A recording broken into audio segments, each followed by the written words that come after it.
Thank you. Well, good morning. I gave her the mouthful introduction, so I'll explain a little bit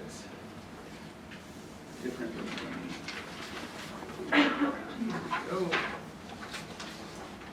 sorry, early on a Saturday. So thank you, first of all, for joining us on a Saturday. I know there's lots of competing interest for your time. I'm going to be talking about culture, race, and geopolitics in Barbie. There's 3 lectures today, and I'm kind of the setup person for some of the others. My research, I study pop culture, which means that I spend a lot of time thinking about how pop culture is a site of cultural struggle in spaces where people negotiate values, things like that. So I'm going to give a few talking points, but also terminology points that I hope help you think about sites like Barbie. So I did get some questions and tried to have a more general approach to some of our approach. A lot of my work is also about helping people develop a greater sense of media literacy and try to get especially my students, but also students your age students, to think about the media world that they're in. In this particular discussion, gender, of course, is going to be a big topic that we get into. So some of the questions that we ask in our research is to think holistically about how cultural concepts like gender, identity, ethnicity are expressed, how representation works to create our norms in our discussion points. So I'm going to do that, but I'm also going to quickly get on the ground and we're going to talk about Barbie. I've got kind of a case study for why Barbie is such a focal point of so many of these discussions. I'm also going to set up the global political representation, the controversy that came up around this film, and discuss why that matters, but also why this is not always an accidental stumble that happens. Just some concepts to think about. You're teachers, so you know exactly what pedagogy is. In my field, we spend a lot of time thinking about public pedagogy, which is the degree to which our media system is teaching people every day what their culture is about. I focus a lot on power and communication and how constant repetition gets into our system so that we don't even realize why we're using the words we use or why we approach certain topics the way that we do, because we're bombarded by thousands and thousands and thousands of media messages every single day, and they're telling us certain stories, they're teaching us certain lessons. So I do spend time looking at film, comic books, video games, all of these pop culture spaces, but they're also a site of here was a cultural struggle around certain values that happened, and what does it mean? When you get a long-standing form like, say, Superman, who's been around almost a century, not quite, but almost, looking in at different moments where there were controversies and struggles, says a lot about what the culture was thinking about in those moments, and usually why we think today the way we do about certain concepts. I do know that one of the questions was to think about why different groups of feminists have different opinions about Barbie, and I'm also going to try to put that into a cultural context.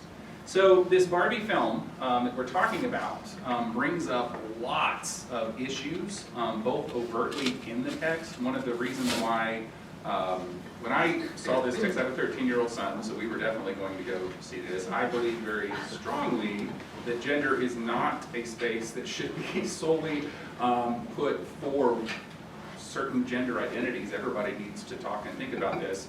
But I was just laughing all the way through it with a lot of adults in there because of the overt nature of this film, bringing a lot of the cultural arguments of the past and putting them in the text, which is pretty bold for a company and a filmmaking group, Warner Brothers, that historically has pushed those arguments to the margins. So this film represents a big shift in the way that Barbie can be talked about. Some of the issues that come up, and I'm just mentioning these because I'll use these terms, there's whole big literature sets around it, but I This movie has a lot of representation going on in it, both of individual identities, but also cultural ideas, groups, identities, social movements, etc. We might talk about hegemony, which is what Ken goes through a lot in this film. Hegemony just being what becomes the dominant system of beliefs that a society generally holds in power. This film can be used to talk about the social construction of identity, getting students to think about, Ken's journey, but also Barbie's, in terms of what does the culture tell you your identity means, and how does that messaging construct it. With our students, especially our social media students, we're constantly getting them to think about identity as a social construction. I get to choose certain things I say about my identity, but you get to choose what it means. And that relationship is where our identity comes from. And so we spend a lot of time thinking about the social construction of identity, and how it works, how it gets performed. Hypercapitalism will be a part of any discussion that has to do with global cinema, but also material culture like toys, etc. Toxic masculinity, there are a lot of things in this film that are great about the construction of that, and how it gets communicated. When I talk about political economy, I'm talking about who owns media, who gets to choose what is said and not said. And that's a particular area. I'm in media studies, and so that's a particular area that we think about. Largely, though, this film is great at starting conversations about how gender norms are formed, and where those conversations and pressures come from, how they're mitigated and discussed. So very briefly, just to give us background, I'm sure if you are a fan of Barbie, you know most of this, but Barbie is a product of a particular time. All culture comes from a particular cultural moment. We talk about the move out of World War II into the post-war boom, where a lot of our material culture suddenly grew in prominence because of changes to the economy, but also the idea of children's culture being created in the 50s and 60s. There's a lot of things that suddenly are a part of our culture that hadn't been before, at least not overtly. So talking about the environment in which this particular artifact gets created is important, because that cultural moment is going to keep changing. And that's what makes material culture so interesting as a topic of study. So Barbie actually gets its earliest origin in Germany as part of a burlesque comic series that is flying around in a very different group of people than Mattel is going to approach. In 1956, these cartoons were turned into a burlesque doll that men would collect. The idea being, of course, that scantily clad dolls whose clothes could be taken off and posed in certain positions. Lily was encountered by Ruth Handler on a trip, and she saw something in this mode that thought about dolls as a platform, and of course, she's going to think about the beginning of a fashion doll, which is, well, wait, this is designed to take clothes off. What if we put clothes on, right? All of a sudden, this shift becomes kind of the origin point for this. So this is the doll in question, and there were several different versions of it, but that's the origin point. So Lily gets reimagined by Mattel. Mattel's as their most successful product ever. I mean, for sure. Barbie is an earthquake in terms of material culture. I spent a lot of time talking about masculinity, and Barbie's success in 1959 sets up Hasbro's success in 1964 with G.I. Joe, and all of this gendering of toys comes around these explosions. But Barbie, of course, is a fashion doll, the original. There are many copies and derivatives and challenges in this space, but this is the long-standing champion, as well as the original space, which of course has also become an icon that represents a lot of different things to a lot of different people. So getting into that space is pretty important. I spend a lot of time thinking about promotional culture, so sometimes thinking about how these toys are advertised is pretty important.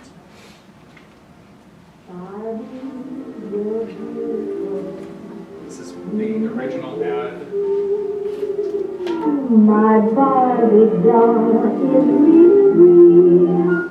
Barbie's small and so cute. Her clothes and figure look so neat. Her dancing outfit rings the bell. At parties she will cast a spell. Persons, hats, and gloves and all. And all the gadgets gals adore. Barbie dressed for swim and fun is only $3. Her lovely fashions range from $1 to $5. Look for Barbie wherever dolls are sold. Someday I'm gonna be exactly like you. Till then I know just what I'll do. Barbie, beautiful Barbie, I'll make believe that I am you. You can tell it's Mattel. It's swell. In our college, of course, we have students that are majoring in advertising, and we have students that are majoring in media studies, journalism, information science, places like that. We'll use promotional campaigns both to talk about if you were to take over and advertise for a brand, what's the history of it, the appeal, breakdown, all of that. But also, these advertisements are great time capsules. The favorite one of the students is you get to the 70s and suddenly Ken has these removable sideburns, which can become a mustache, and they'll say, he's a good guy, he's a bad guy, he's a good guy. And it's like, wow, facial hair, there's something interesting in the 70s. But these artifacts give us a way to read culture as well. Like, what is it that Mattel thinks Barbie's appeal is? What is it that girls are supposed to be looking at for this? And of course, the movie even engages that head on, like the idea that dolls were about babies and emulating motherhood, and then suddenly it becomes something else. But it's also a very particular narrative of what the options are, which is why Barbie becomes this space. And we'll check right back in on that in just a minute. Barbie itself is also an artifact of different cultural moments and trends and what's going on. For example, this one on the far, your right, was the Barbie that was introduced to say, here's Barbie who has her work clothes that can very quickly be transitioned into evening clothes, because women working in the urban workplace don't have time to go home and change their clothes, and they still need to go clubbing or doing whatever their nightlife is like. But it's also a marker of, this is early 80s that we're talking about, women being in these places, in these roles, and how this Barbie is different than 1959 and different than 1990, etc. All of these artifacts have these histories, these readings, these moments for them. Positioning Barbie against what's happening in our country nationally is pretty important. This is a global brand, but it starts with a domestic appeal, and so understanding how Mattel was reading the civil rights movement, the women's liberation movement, the Vietnam War, all of this is affecting toy companies and what can and can't be talked about and how they're positioned and all of that. But it also gives us this interesting insight into what they thought this meant, as opposed to what people involved in these movements thought this meant. And so there's a lot of culture going back and forth.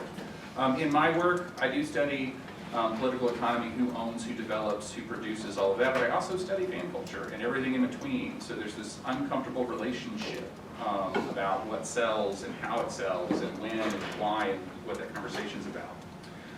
In terms of race, both Mattel and Hasbro moved fairly early into this conversation. So Hasbro launches G.I. Joe in 1964. The next year, they have the first African-American G.I. Joe character. Barbie, started in 1959, introduces its first character in 1967. In 1968 is when Christy is introduced. 1975, you've got the ballerina Cara.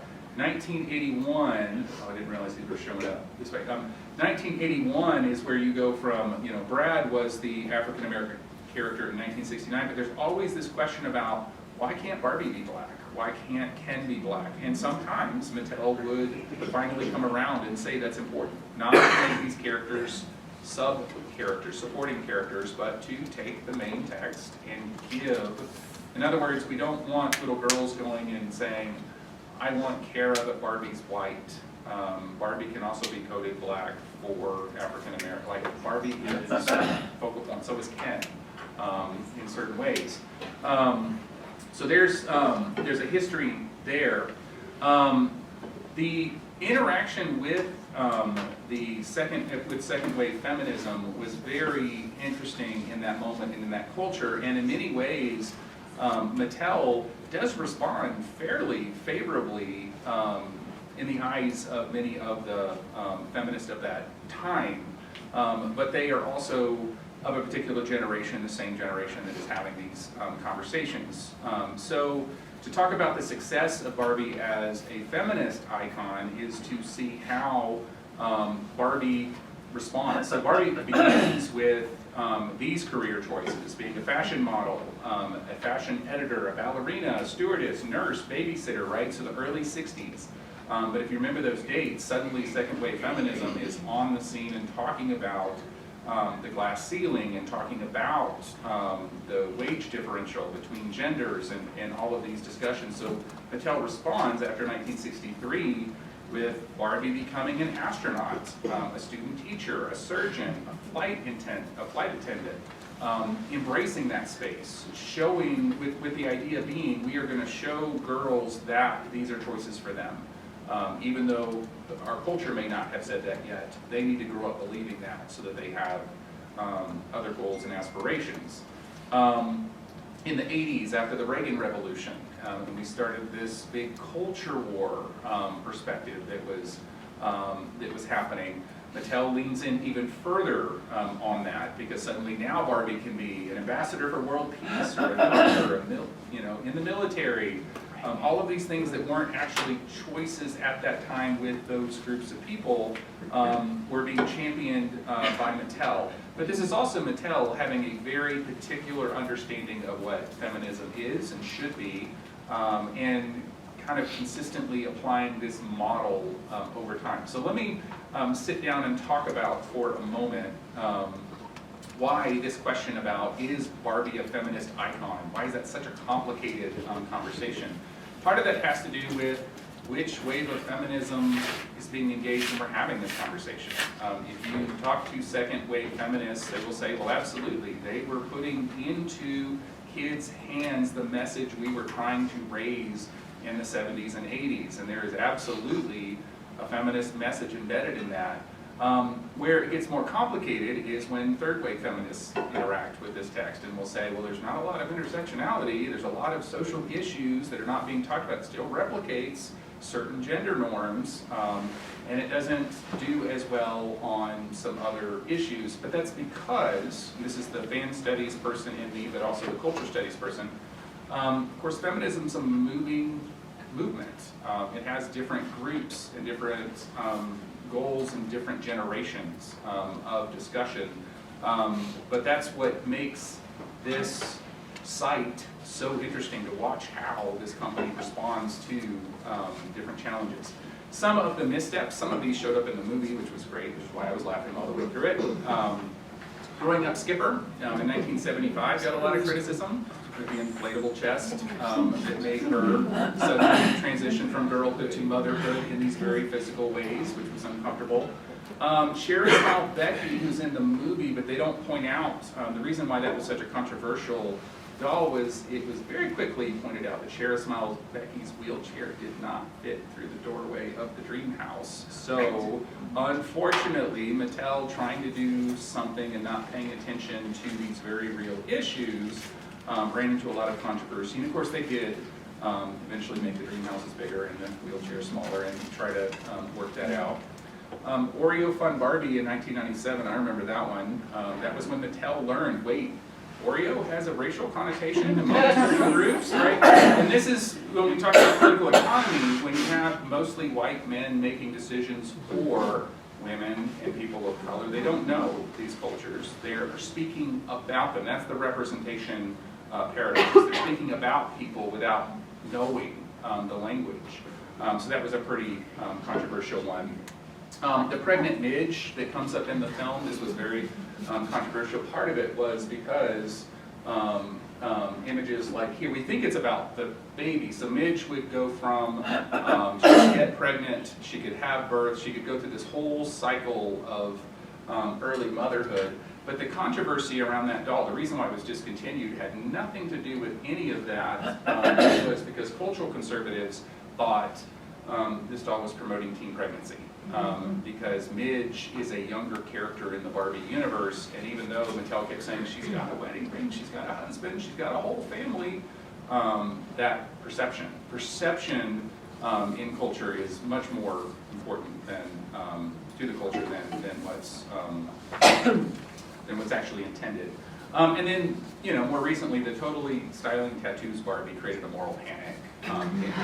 Where, you know, do we want our daughters thinking about tramp stamps and normalizing tattoos, right? In every one of these cases, what we're talking about is Mattel trying to keep up with the culture and speak into it, but running afoul of what people think the culture should be, what is normative in it. And different groups have different opinions and reactions around that.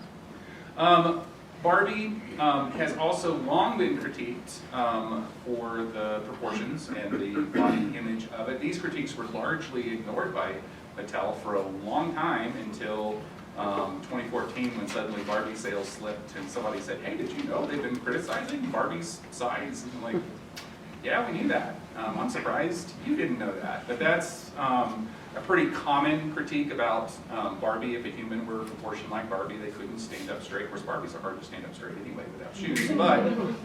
But they're not. That's not human anatomy, and so there's been a move towards that. Part of what we're going to be talking about today in these sessions is to think about Barbie's role as a cultural tourist. Barbie has tried over the years to embrace different cultures, but has done so as from a very imperialistic point of view. The representations of Barbie have many times run afoul of people who don't like the way that we're talking about it. For example, we will talk about Original Barbie, which had to be rebranded very quickly because of the objection to that. But in every one of these cases, if you're trying to study like what does the company think it's doing versus how is the reaction happening, it's always going to come back to these issues of not knowing these cultural arguments as well as they think.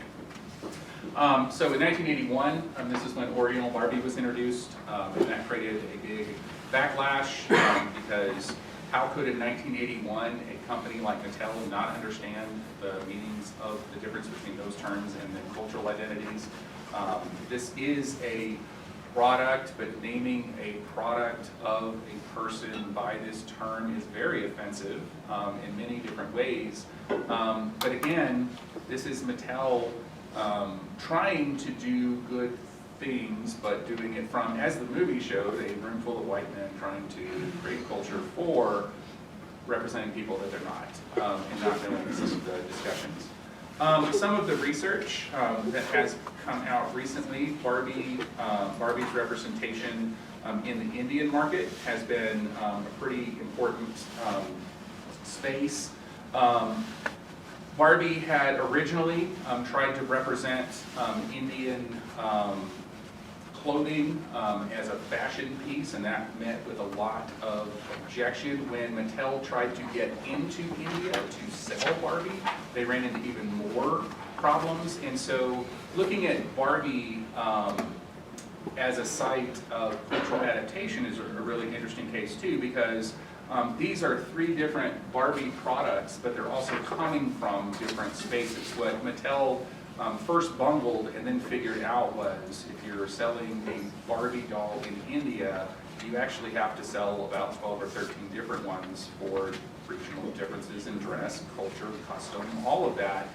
India is only monolithically thought about in the US, right? If you're trying to get into that cultural diversity is the way that this gets talked about. But then also the diaspora dolls, the dolls that are sold to Indian citizens who have come to the US are quite different because the way that they celebrate their heritage is actually different than the people who are still in India. And so understanding those cultural nuances has been, and watching them try to adapt to that has been really interesting because American corporations often struggle with that when they're just trying to sell dolls and create culture at the same time. So similarly, when we're talking about the Barbie film, there are so many things taught in this film about gender norms, about where different people have different interactions with culture in space. This film, though, is largely trying to symbolize Barbie as this location for intergenerational female discourse. There are some things Mattel wants Barbie to represent in it. None of this is neutral. They're not just acknowledging and saying, oh, we've made some mistakes over the years and we're going to laugh about those, but we've also, you know, every decision in a film is intentional to do certain things, to symbolize, to show people that they're seen, to bring this connection together. And of course, the discourse about the mother and daughter and how they connect over Barbie, that's what Mattel really wants people to get out of this message, and that's a pretty good message to think about that when we're thinking about bonding over gender negotiation. And of course, how pop culture speaks into quote-unquote the real world. I mean, this is a very overt dichotomy trying to present that there's so many things going on that. The clip that we need to watch to talk about today's topic is this one. It's silly, like, I don't care. No. Okay, good. Send me through the portal. Okay, there's actually no portal, it's not a figure of speech. It's actually a sports car, to a speedboat, to a rocket ship, to a tandem bike, to a camper van, fun, to a snowmobile, which will take you most of the way to the state of Los Angeles, where you will don neon and rollerblades, and then through the country of California. Weird, I know. Best if you don't think about it too much. And then when I get there, how do I find this girl? You will know. Okay. And how do I get back? The same way you came, but in reverse. Like I should move forward, but do the order backward or Don't forward? overthink it. Oh, okay. For you see, if you do not find her and fix things, what's ugly will become uglier, and what's weird will become weirder. And then you look like me. Ah! Oh. Sorry. So none of the dialogue is what is the controversy here, right? It is just that trailing line that is put next to a crude drawing of Asia, which represents different things, right? Representation means that the people who produce something don't get to control what the meaning is. How it's read is what's really important. This does seem to resemble the U-shaped 9-dash line, though Warner Brothers, there's only 8 dashes here, there's not 9, right? There's all of these like equivocations that are coming out of it. So to frame up some of the discussion about what's happening here is to think about these intersections of representation which have meant different things to different groups, different countries, etc. Warner Brothers, for their part, has asserted that this was an accident, that these are journey lines, just like other journey lines, but those are very particular journey lines that connect nothing to nothing.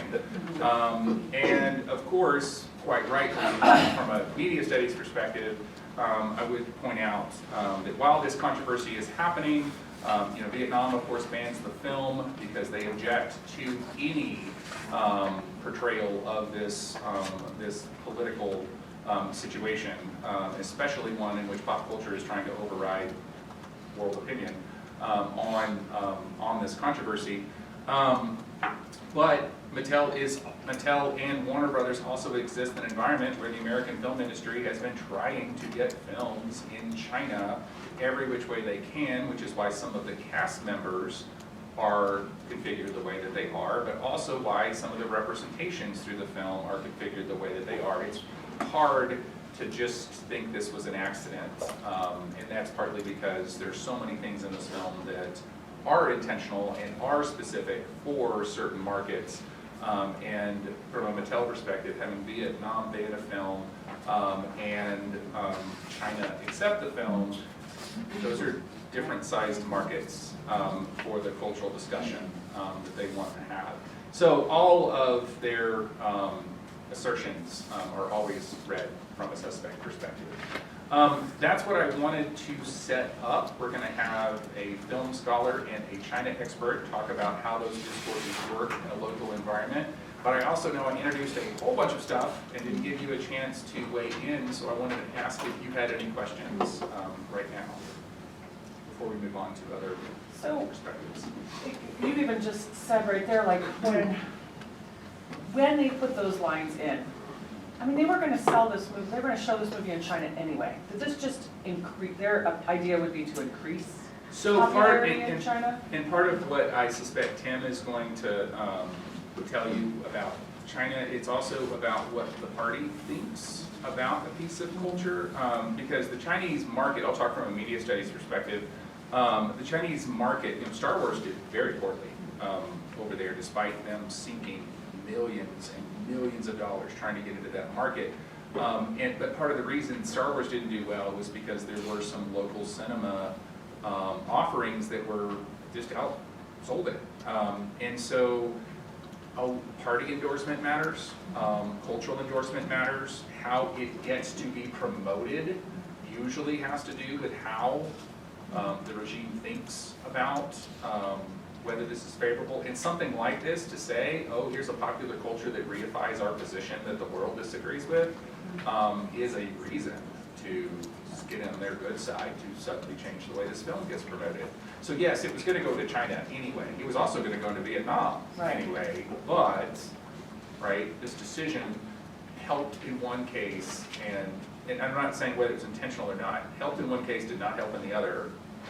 I personally think that was intentional.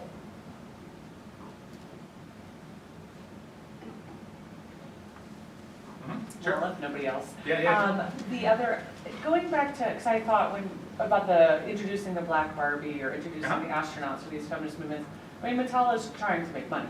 Sure. Of course, that's their goal. But do you think, like, it's a chicken or an egg argument? Yeah. In your professional opinion, do you think they're, thinking of the culture first, or is it like about the profit first? There's just like, so what's your take on that? I'm in media studies, so I'm always going to say profit. Okay. Every time, like, Disney does good in the world, but Disney wants to make money, period. Sure. Mattel wants to do good in the world. They want to be seen as a good corporate citizen, but they want to make money. So, changing Barbie's occupations to give girls a good, positive view to strive for is really about those mothers, and trying to make those mothers happy, because mothers are the ones with the money, not the girls. It's great if you get the girls asking for President Barbie, but if you give President Barbie and say, hey, feminist mother, here's something you could do for your daughter, to give her something to strive for, it's more economic than anything else. That's the hyper-capitalism, that we do get good social values out of some of these corporate citizens, but at the end of the day, the dollar is always going to be the root goal, no matter how good we feel about any of it. A good message coming out is still built on a money-making machine, so in my opinion. I mean, I tell my students that too. It's like, I love my job, but at the end of the day, I still need a paycheck. Right. I mean, so. Have to make money. How do we get, Barbie went through, Barbie's changing of her dimensions finally to more human views comes about from a moment when Barbie's not selling well because of a realignment between Hasbro and Mattel having to do with Disney. And the Disney princess dolls and all that, which we could talk about. But good things come from weak moments in sales, usually. I teach comics, and I say every interesting thing that happened in comics is when a comic was about to be canceled. And then they said, what can we do? Well, it's going to be canceled anyway, so let's make this Spider-Man character in the last issue of a failed book, and suddenly now they've got a phenomenon. But it's always out of desperation that most of these pro-social movements happen. It's, I tend to be pretty pessimistic on the economic front, but that's also just how I'm wired to get it. So. Has Barbie, has there been a point in the history of Barbie where it's been gone from kind of like the boardroom to being piloted to certain audiences? Because you were talking about, for example, Oriental Barbie in the 80s, and I'm thinking like, there's a lot of influences in the 80s that are using Oriental. I mean, if you think like Hollywood and like the Indiana Jones and Temple of Doom, Yeah. like the scene where they're in the Orient. Oh, yeah, And, so. there's not really a cultural distinction there. It's basically, we're gonna go to the Orient where all the Orientals live and they Right. all do this and this and that, you know, that kind of thing. And so I'm just curious if there's like a point in history of Barbie where there's a piloting of Barbie among populations to see before they actually distribute it to. There is now, but not back then. Back then, in the moment, especially that 80s moment that he's describing, I mean, this is the 1997 controversy. This is the way that Barbie worked, which was, let's put out a product. Oh wait, why are people yelling about this all of a sudden? Why is this on Fox News? You know, further into the 90s we go. Why are cultural conservatives throwing darts at us? Don't they understand what we were trying to do? No, they don't care what you were trying to do, you know, did this thing. Oreo, that was an Oreo promotion. Oreo partnered with Mattel to bring out an Oreo doll, and they just chose an African-American. I mean, it was such a blunder, but they were surprised. And that's what keeps happening, is Mattel keeps getting surprised that people have these objections. But that's because they weren't doing that research. Like I said, it was fairly late. I mean, it's really only been in the last 20 years that they've said, wait, people were arguing about the body dimensions? And I'm like, yeah, they were for 40 years, but they're not talking to feminists about what the argument is. It's only when sales start to dip that they start to ask what's wrong. Why are people complaining? Why are people like, but today they're very different. They have clusters and groups. They used to just bring together handfuls of mothers, ask questions, and that would, 10 people maybe in a year would determine what Mattel's strategy for Barbie was. Now it's a lot different, but that's because they got beat up so many times and finally started listening. You're out of time? Yes, sorry. So, thank you, Rick.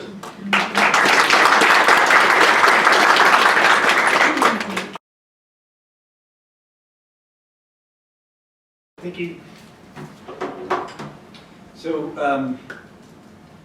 I could talk about a whole bunch of things, and we really didn't we didn't talk together about what our individual presentations were going to be about and what we would cover. Turns out his presentation leads into mine perfectly.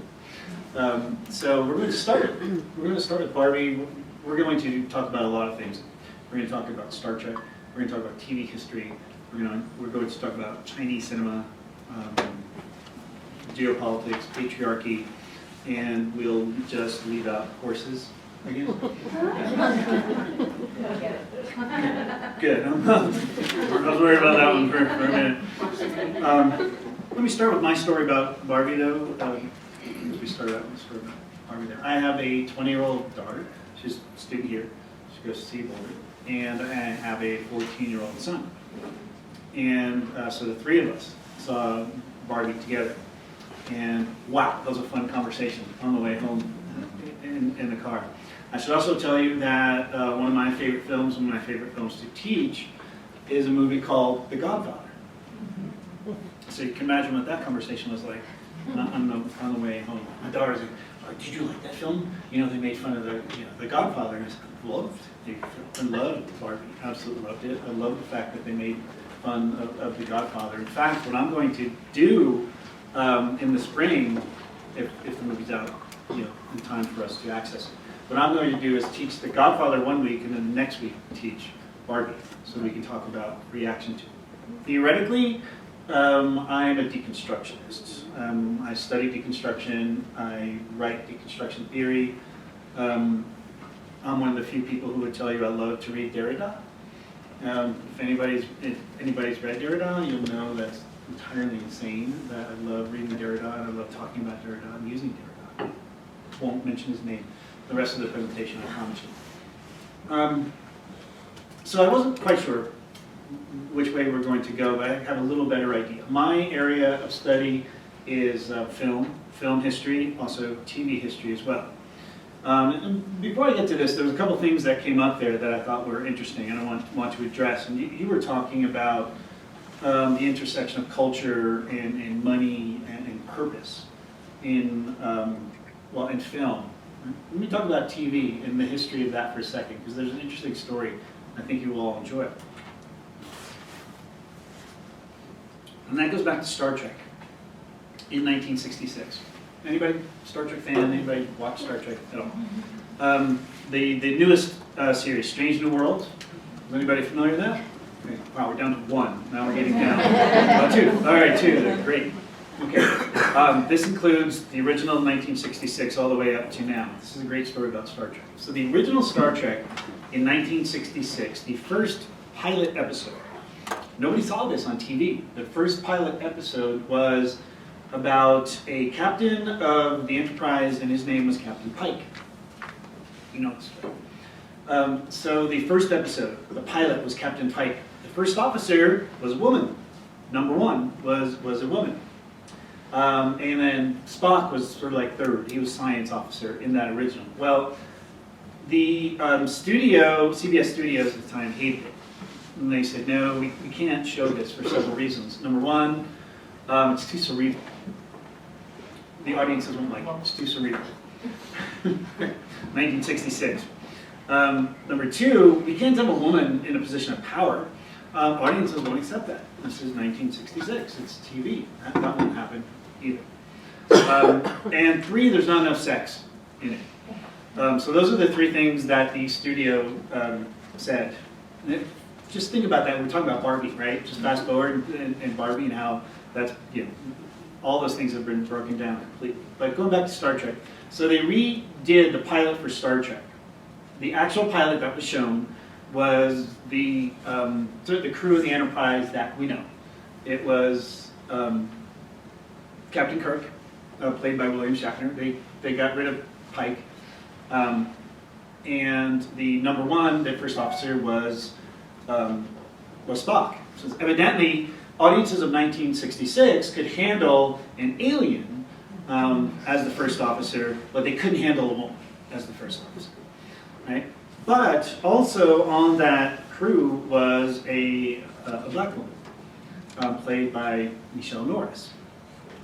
Okay, so that, I don't want to get too far into Star Trek. We can talk about that all day, so I want to get to Barbie. But just a quick story about the evolution of that, because you're talking about money and doing good deeds and popularity and all those things. So Nichelle Norris, after the first season of Star Trek, hated the show. She wanted out.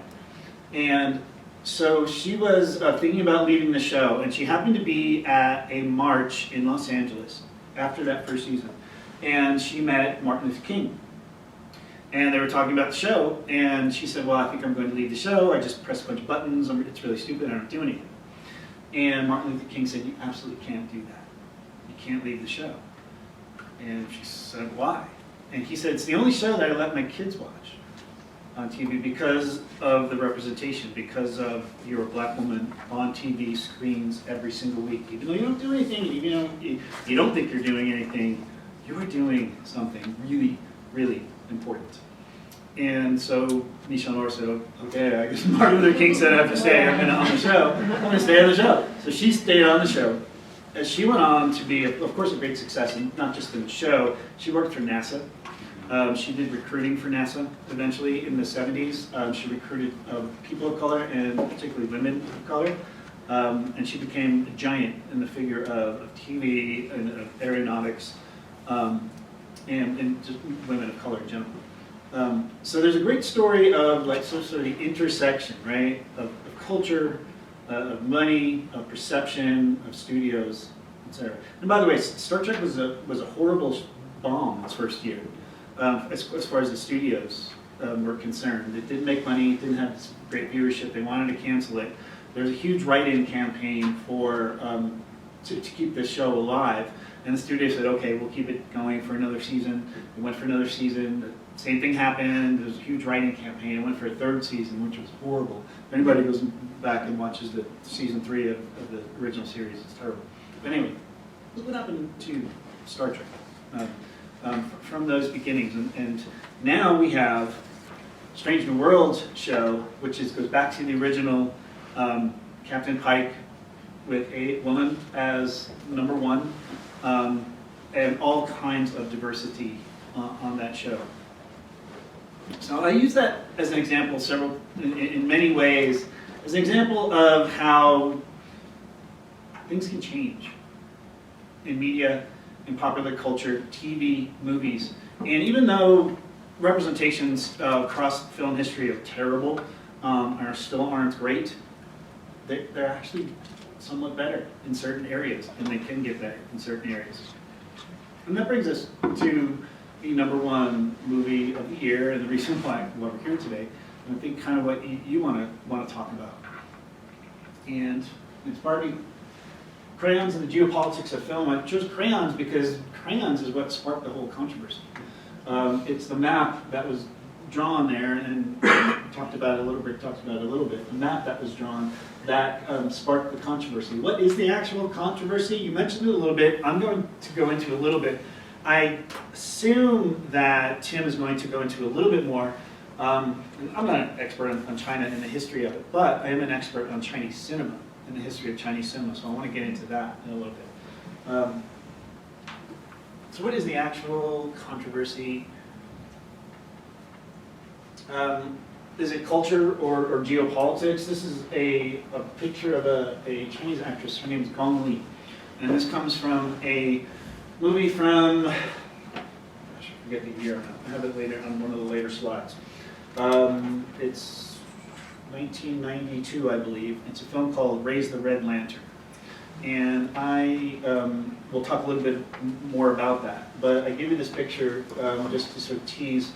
One of the questions was, is the controversy around Barbie a matter of culture or geopolitics? And I have an answer for that, and it doesn't include culture or geopolitics. We'll get to that. What's the actual controversy, as Rick set up, and I think Tim is going to talk about. Tim? All right, hey Tim, I'm glad you're here. And you can just stop me if like, hey, this is my territory. No, it's China's territory. Or is it? Everyone, see what we did there. We academics have so much fun, don't we? So this is the disputed map, I guess. So am I allowed to call that the disputed map? So you see the red line there is what China believes the territories in between belong to them. I just want to focus on Vietnam for a second, because Vietnam, if you see this darker line here, they believe the territories here are theirs, not China's.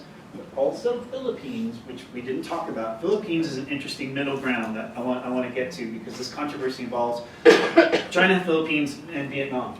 And so the Philippines, the yellow line, is what they believe belongs to them. So they sort of intersect there. And that gets us to the map we see in the movie. And as Rick talked a little bit about, it's this area right here that causes all the controversy in the movie, and then the reaction to the movie. Yes, it's not 9 dashes, it's 8 dashes, as Rick pointed out. Well, the studio said, well, it's only 8 dashes, it's not 9 dashes, it has nothing to do with politics and matters. Of course, we know better than that, right? Put those next to each other, you can kind of see, if you look at that little piece there, just the shape of it. You look at the shape, it looks most like the red one, right? It looks most like what China believes is their territory. And this is what set Vietnam off. And they said, no, this movie's not going to play in our country. This is using, Vietnam said this is basically using the Chinese map, and we don't agree with that. So Vietnam said, we're banning the movie from screens in our country. Well, all those other countries over there don't agree with this map either. Now, the Philippines initially agreed with Vietnam and said, you know what, we're going to ban it in our country as well, just like they're doing in Vietnam. Well, the studio didn't have much of a problem with Vietnam saying, and I think Rick talked about this a little bit, the studio didn't have much of a problem with it being banned in Vietnam because the Vietnam film industry is smaller. And here, I brought up some figures as we were talking before. The #1 movie in Vietnam in 2023 grossed $19 million. That's the number one grossing, highest grossing movie in Vietnam this year. Grossed $19 million. And it was a Vietnamese film, I believe. So it was of interest to Vietnamese people. The number one grossing movie in the Philippines, and that's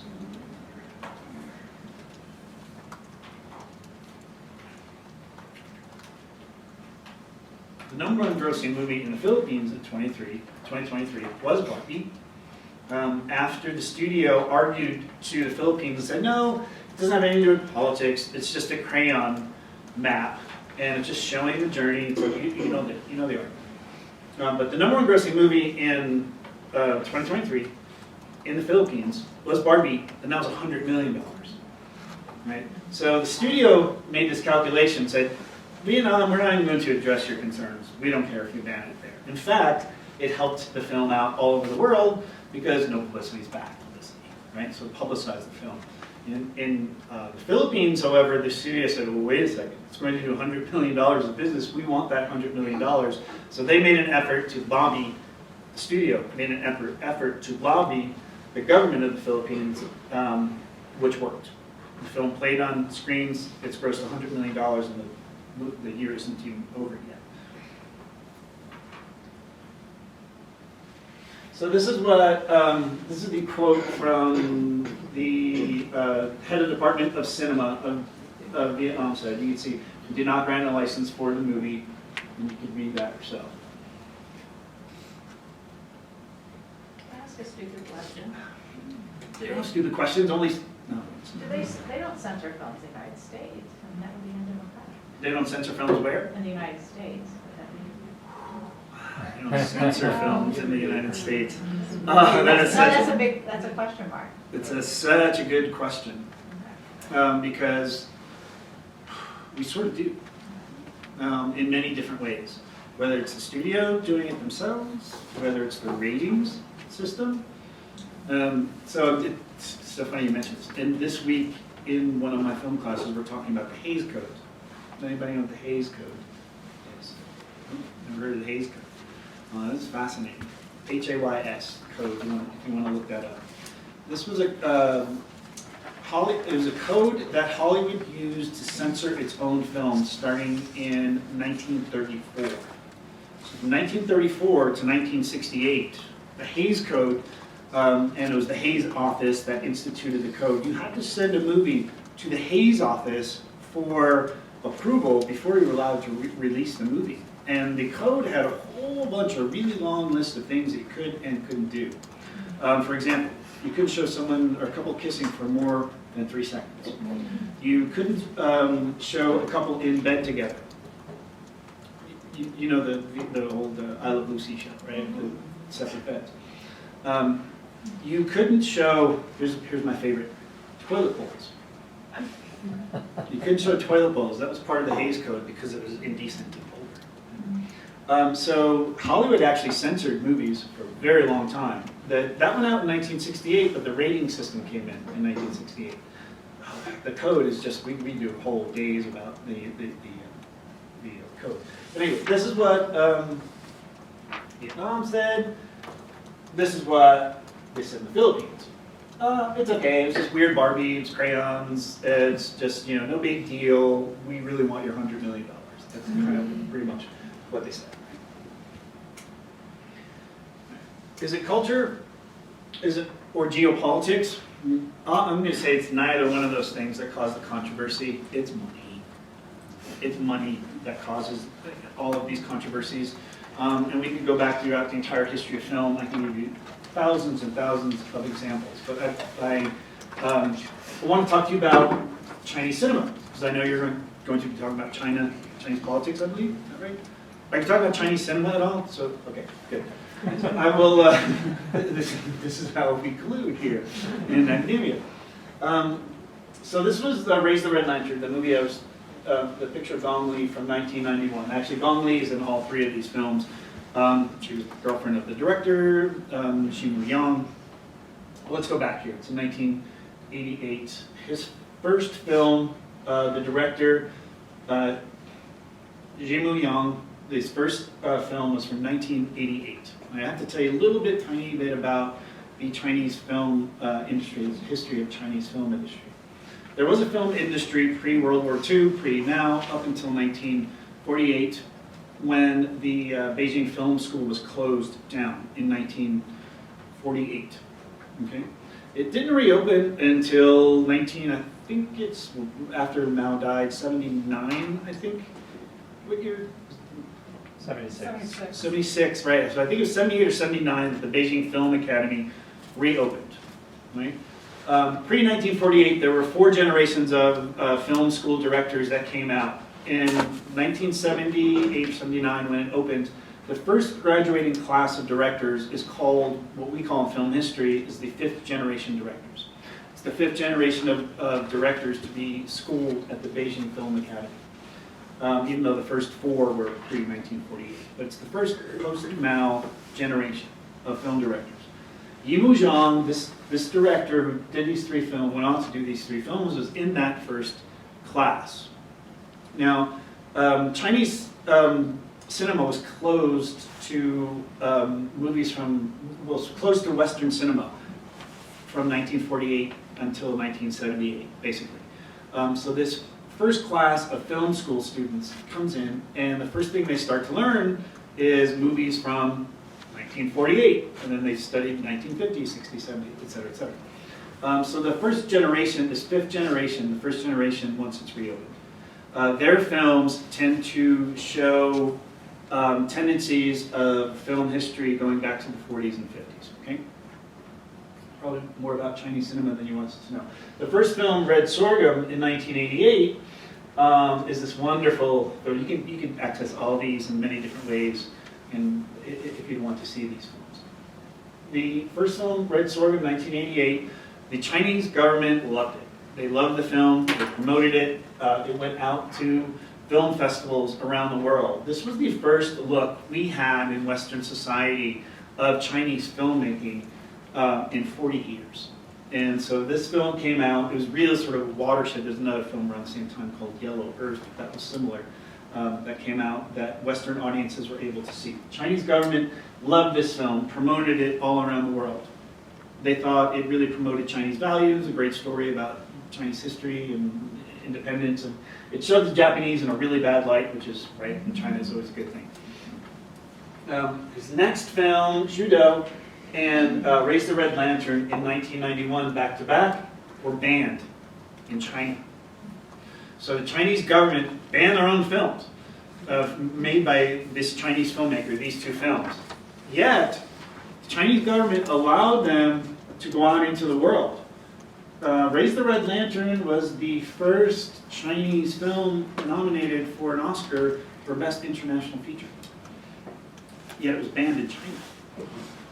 The Chinese government thought it was too harsh about Chinese history.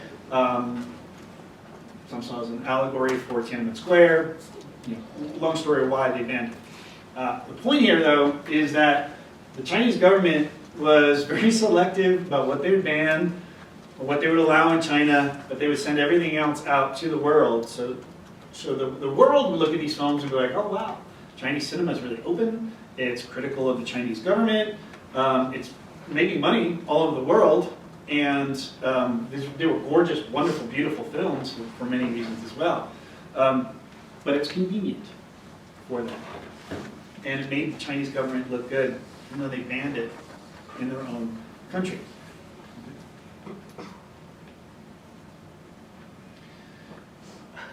All right, let's go back to 1998. Martin Scorsese enters this conversation. Martin Scorsese made a film called Kundun, K-U-N-D-U-N, Kundun. Anybody seen that? Kundun? Okay, see, we're getting smaller and smaller. It's a film about the Dalai Lama when he was young, right? And it's very critical of China. The Chinese government shows interactions, I guess. I don't know how to put that these days. The Chinese government and the Tibetans. So it doesn't show the Chinese in a very good light. 1998, Kundun. It was made by Disney Corporation. made the film, produced the film. There's Disney Studios, I forget the name of the arm of the studio, but anyway, it was owned by Disney. 1998. Was banned in China. In fact, Martin Scorsese was banned from China. He wasn't allowed to enter the country. The film wasn't shown there. They weren't allowed to talk about it at all. Disney, to their credit in the moment, didn't show the film. There was, some talk about, because Chinese government was putting pressure on Disney to get rid of the film, to not even release it in the United States. Disney released it in the United States. China was mad about this, banned everything Disney. Everything Disney. No Disney movies at all were allowed to play in China after Kundu came out. Oh boy, what does that do for Disney, right? They look at this Chinese market in 1998, it's emerging, it's getting bigger, more people are watching movies. This scares Disney. So Disney chairman at the time, Michael Eisner, starts apologizing. Oh, we were sorry we did this, we didn't mean to show China bad light, so how can we make this up? Why is Disney doing this? Because they want their movies to play in China. But also, 2005, just a few years later, Disney opens Hong Kong Disneyland. They keep apologizing more, right? Kundu goes away. China starts to accept Disney films. And then 2012, is it? 2012, I think, is when, I'm not sure I have the date right there. 2012, Shanghai Disney opens. Where is it there? Okay, 2016. Okay, but, so what you have here is, the red line is the important line here. That shows the sales, the amount of money of movies, American movies, are making in China. And you see, before 1998 it was non-existent. Or around 1998 it was non-existent because of Kundu, because of Martin Scorsese. They open up. 2005 is when Hong Kong Disney opens up. 2016, Shanghai Disney opens, right? And China becomes one of the biggest film markets in the world now. As far as American films go, it's probably between second and third. The amount of money that American films make in China, it's usually the US, India, and then China third, maybe China second sometimes. Okay? So is it culture or geopolitics that cause these controversies? No, it's money that causes these controversies. The other question that came in was about culture, government, and the patriarchy. And I had a clip, it's not too long, I have time to show it. I have a clip from a movie, and I have to set this up a little bit. This is a movie called Klondike, and it came out in 2022, it came out last year. Ukrainian film, it's set in 2014, around the time of the last Russian invasion of Ukraine.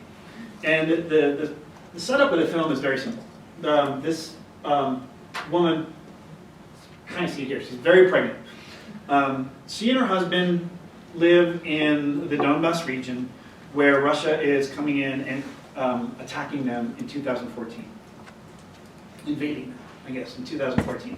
And this couple this woman just wants to have her baby. She doesn't care about culture, she doesn't care about politics, she doesn't care about geopolitics, she doesn't care about anything, she just wants to have her baby. She's going to have her baby like any day. And her husband is trying to keep the Russians out. The Ukrainians fighting Russians. So all this is sort of happening around her. And you see this is their house here. Their house is literally bombed out. A missile hits their house and the wall of their house is bombed out. Right? She doesn't want to leave though. She wants to make her home and she wants to have her baby. Now I'm going to show you this clip towards the end of the movie because I was trying to come up with just a minute clip or so throughout film history that shows the indifference of the patriarchy towards women. And this clip does it really well. And it's a little bit graphic, but you're mostly women, so you don't care about this, right? It's graphic for men. It's interesting when I've taught this film, and like the boys in the class are like, oh my gosh, I can't watch this. It's a woman having a baby. And the women are like, so what? right? So I love the demographic of the audience right now. I was worried about showing this clip. My daughter's like, I don't know if you should show that, Dad. I was like, let's see. All right. So basically, this is sort of towards the end. This is the woman's husband and brother who have been killed by these Russian troops, and she's going into labor at the same time, right? So this one clip here, I think, encapsulates what we call synecdoche, right? It encapsulates film history, patriarchy, and women.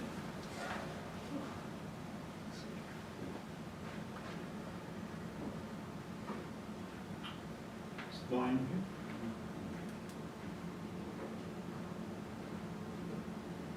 here. So there she is. Make this full screen. I don't have to.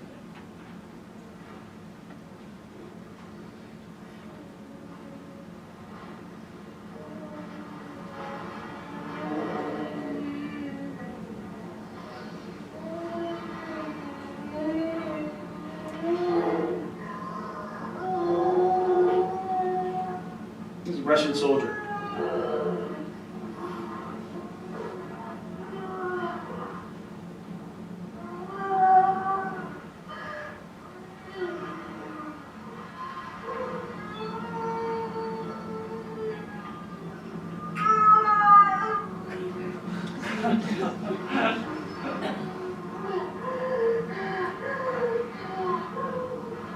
They left their gun.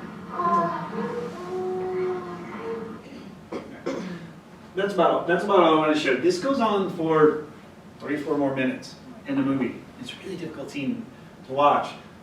Not because I was telling the class, I said, this is a really difficult scene to watch, be careful at the end of this. And some of the women in the class said, it's not that difficult at all, Dr. Petro. I said, it's not the, she actually has the baby in the end of the scene, in the movie. Said, that's not the difficult part. The difficult part is watching these soldiers, and 2 more come in after this, looking around, see if they left anything, pay 0 attention to her, and then walk back out. Right. So the question I got was, what's the relationship between the culture, the patriarchy, and the history of film? There it is. There's the example right there. The patriarchy is completely indifferent to women. It's completely indifferent to plight of women. It's completely indifferent to children as well, because she's having a baby. Right? And I thought this scene here was a great example to answer that question that I got. I know I covered a lot of ground, from Star Trek to Martin Scorsese to China, and we went around the world. We come back to this wonderful film, by the way. If you haven't seen this is available for rent. That's called Klondike. Director Marina Gorbach is a wonderful director. I got to meet her. We brought her to Denver last year for screening of the film. We're actually screen the film again, something that's happening in February. I can tell you more about that. But my time's up, right? Okay, my time's up, and we have time for questions. Yes. Okay, so there's a couple other things I wanted to say. Wait, do I have any more cool pictures to show you? What else was on here? Yeah, I was going to talk to you. That's the patriarchy, just walking in and paying no attention to the mother. That's from Barbie. I think there's another picture, but that's it. I'd love to hear your questions. I can talk to you about TV history. I can talk to you about film history. My mentor, when I was a film student, she was a feminist and a deconstructionist, so I learned from the best. And a lot of my writings, my published articles, and my published book chapters come from a feminist viewpoint and a deconstructionist viewpoint as well. So I could speak to some of those issues. I should also tell you that, in fact, in the spring I'm teaching a class, graduate students in our secondary ed department. It's called Teaching Film. And it's meant to teach teachers how to teach film in high school and middle school. Not just as turn on the movie and let's zone out for a while, but film is an art form. Because that's what I do. So I teach classes on that as well. Now I'd love to take your questions. Yes? I have 2, and if you can't answer, that's fine. The movie To Live, do you remember that one? Do you know that one from the Chinese? Yeah. Was that banned in China? And I know I'm catching you off guard. It wasn't part of your presentation. I don't know. I don't think it was. Was it? It was. It was. Okay. There Just you go. because it was so negative towards the Maoist period. So There's maybe, but it was released here. But it was big in China. Okay, and then the other question is, how did Mulan do in China? I think I was distracted. I think I had a baby at that time, so I didn't follow what's happening with Mulan in China. Can you touch upon that briefly? You know, I don't. Because you brought up Disney and. Yeah. Do you know that? Either of you know the? I don't know the reaction of that in China. That's not one Sorry, that okay. I'd studied or looked up. Live action did very. The live action one, that's did what I very meant. well. It did, Yeah, okay. But that's why they did so much work. trying Okay, to- and was that pre-Shanghai Disney? You know what I mean? I can look this up. Well, I think So it was you're not post catching me Shanghai off Disney, guard. right? It's post. It was It after. was after 2016. Yeah, it was just the last few years. Yeah, Yeah, that movie okay. didn't do very well in the US, but it did great in It China, did really which well. is exactly what Disney. What it was going for. Right. Okay. Thank you. Sorry. Good. Netflix has exposed so many of us to foreign film, you know, from Korea to China and everything. Do you know anything about their pressure from governments about what they show or how they choose what they show? Yeah, it's really not much different from the studio releases. The Chinese governments in other countries, and so I know some about the history of films in China, but also the history of films in Iran, which is very similar. I can talk about that too. Don't think we have time today, but to your point. The Chinese government doesn't look at specific platforms or anything like that. They'll look at content. So if it's not, if the Chinese government doesn't think it shows them in a positive light, they'll ban it in the country. Although Netflix is banned, I think. I think I saw something on your. Netflix is completely banned in China, I believe. That's right? Yeah. That's right, yeah. So Netflix isn't even available in China. I think they tried, was it 4 or 5 years ago to enter the market, and China said no. So their Yeah. choice is more based on the diaspora, which we talked about. Yes. One last question. Do you think because of the likelihood or possibility of being banned that for Chinese filmmakers market or like keep foreign viewership more in mind than Chinese viewership? Well, that's a good question. So you're talking about Chinese filmmakers. Like, what do they keep in mind? Do you think they try to create films more for foreign audiences or for Chinese? No, they try to create films for their domestic audiences. Chinese filmmakers for Chinese audiences. In fact, Jimu Yang, who I showed you those 3 films, he's made plenty of films since the 90s, and they've become increasingly more and more sympathetic to Chinese government and Chinese history. What they will do, though, many times, like Raise the Red Lantern, for example, is an elaborate allegorical film. So what they'll try to do is couch things in allegory and history, where they're criticizing something in the film, but they're not directly criticizing the Chinese government. Although the Chinese government has gotten sort of more educated about film over the years, so they even start to ban those films that they even think might be allegory or metaphor. Yeah, and I talked about the Hays Code before. So the Hays Code was, like, American filmmakers had to find ways around the Hays Code, right? Like Hitchcock, for example, was the great example of that. Psycho. When he made Psycho, he placed a really important plot point in the toilet bowl. So if you remember Hitchcock, Janet Leigh character rips up the money, right, the piece of paper, and she gets rid of it in the toilet bowl. There's a piece that doesn't go down into the drain, so that somebody finds it later. A detective finds it later. And the Hays Code said, no, you can't put a toilet bowl in the film. It's not allowed by the code. And Hitchcock says, well, it's an important plot point. How can I not put it in there? It's like the film rests on that. So Hitchcock would find these ways to get around it.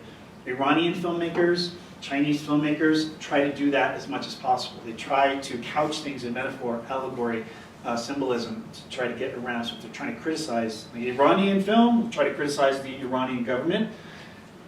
If the Iranian government doesn't like it, they put the filmmakers in jail. Like literally put them in. There are filmmakers right now sitting in jail in Iran because of films. Yes? Yeah, I don't know if you mentioned this, but you were talking about Zhang Yimou and how he's increasingly become kind of more along the, you know, and I don't know if you mentioned that he was the director of the Beijing 2008 opening ceremony, right? And so I didn't mention that. I was just talking about the 90s film. So he's really become kind of full circle, or Yeah. whatever you want to call that. Yeah, and who knows what happened, you know, was he taken to a black ops site and you're not going to make films anymore unless you start making these films, you want to live in China, who knows. But yeah, he's become increasingly, all of a sudden his films are wonderfully sympathetic towards Chinese government. And they make a lot of money in China. And they make a lot of money. Yeah.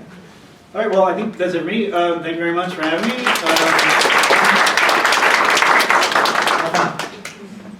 So we're supposed to have a 10-minute break. Maybe you could, during the break, you could ask our speakers while they're here if you have other questions. So please be back here by 9:50.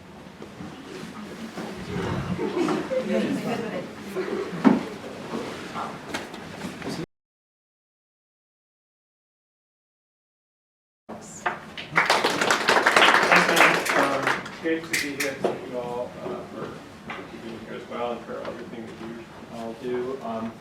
I'm going to, I guess my part of my assignment was to give some Southeast Asian perspectives on the South China Sea issue, and we will get to that somewhat. But as a geographer, what really interests me so much about this issue is this subtitle, the way that the oceans are increasingly being treated as land.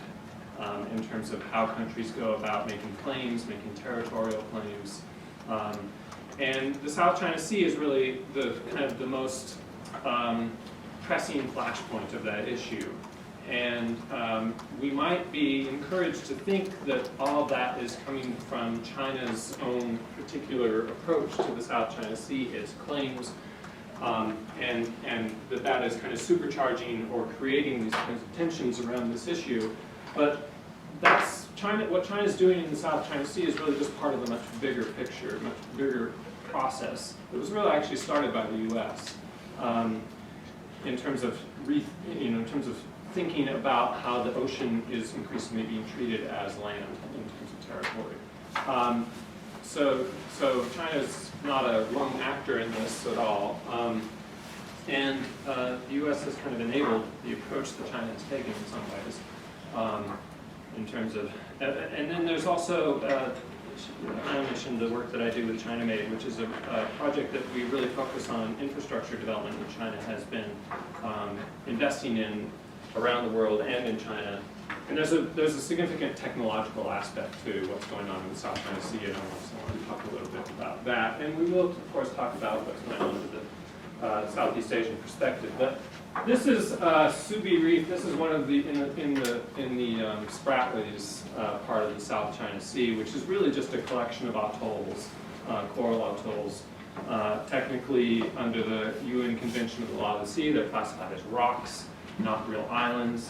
And this is a Chinese kind of military surveillance installation that was established there. This picture dates from 2015. And that's this, if we kind of zoom out, so to speak, this is what that particular atoll looks like, and this structure is located right there. And as I said, that was a picture taken in 2015, and then a picture a year later of that same site looks like this. And so I think most people have seen these kinds of images of the rapid kind of terraforming that's been going on in the Spratlys. So that structure is now in the middle of what has become an island and these are all ships that have been dredging the center of that atoll to create that island. And so in some ways that's a symbolic image, I guess, of that territorialization of maritime space. And so one way of thinking of that territorialization is like, yes, they are creating land.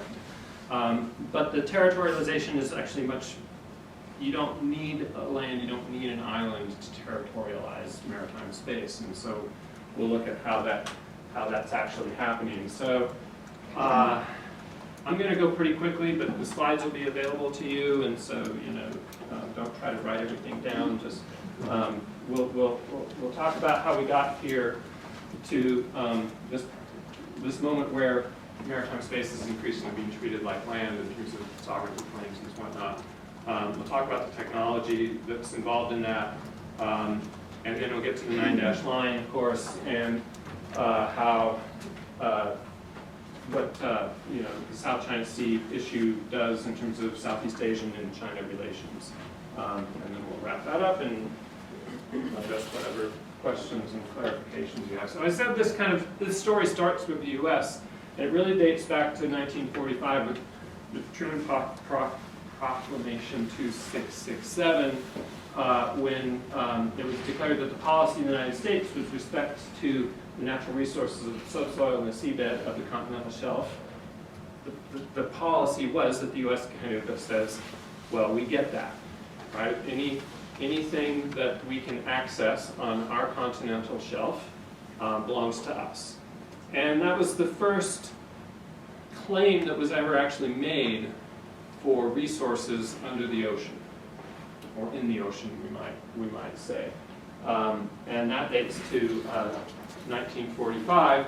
That started a process of other kinds of claims and legal action and whatnot, such that, and it's a long, complicated story we obviously don't have time to go into, but what emerges out of that is UNCLOS, that's what I always think of it as, but the United Nations Convention on the Law of the Sea, which comes into effect in 1994 and is ratified by most of the countries in the world by 1996, but the U.S. was never has ratified the UN Convention on the Law of the Sea, and there's a whole series of reasons why that is, and we won't get into that. But it's important to understand that the U.S. actually never ratified it. But what the UN Convention on the Law of the Sea does is it grants states territorial waters 12 nautical miles. So anything 12 miles offshore is actually treated as territory, full stop. Beyond that, then you have up to 200 miles, an exclusive economic zone in which only that one country has the right to extract resources, fish, minerals, whatever it is, within that 200-mile zone. And then beyond the 200 miles, technically, is open ocean that nobody can claim. What this does, obviously, is it makes claims about land from which that 200-mile exclusive economic zone can be measured really important, right? Any kind of island all of a sudden becomes much more important as a space of sovereignty because you're getting a whole bunch of ocean along with that.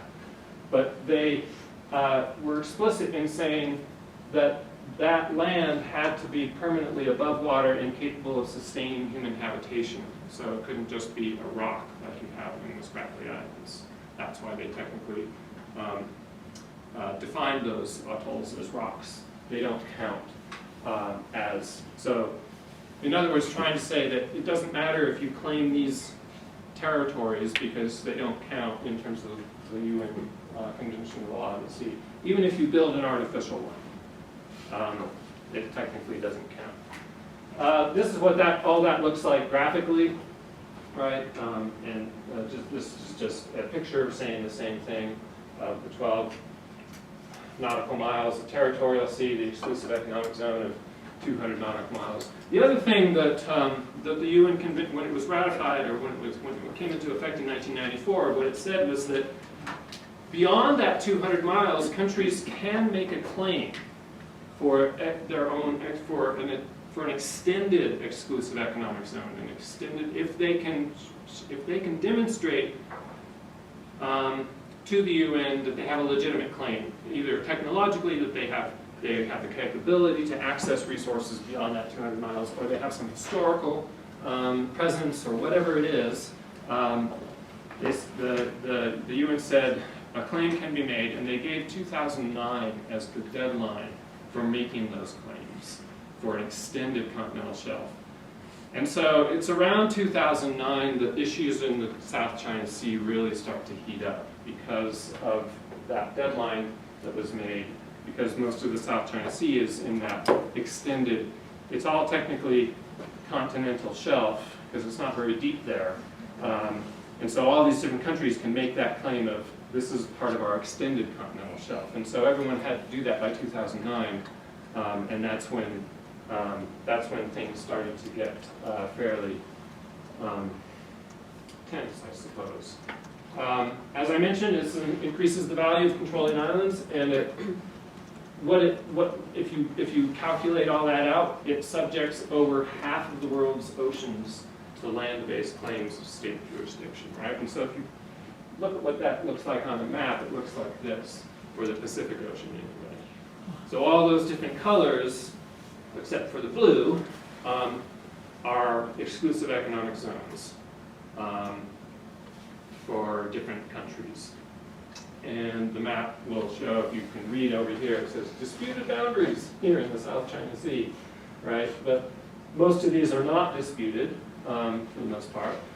But you know, the oceans in some ways, as non-state territory, if you want to call it that, or as maritime space that nobody owns, have shrunk considerably because of this.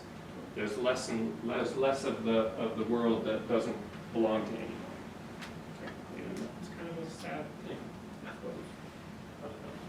suppose.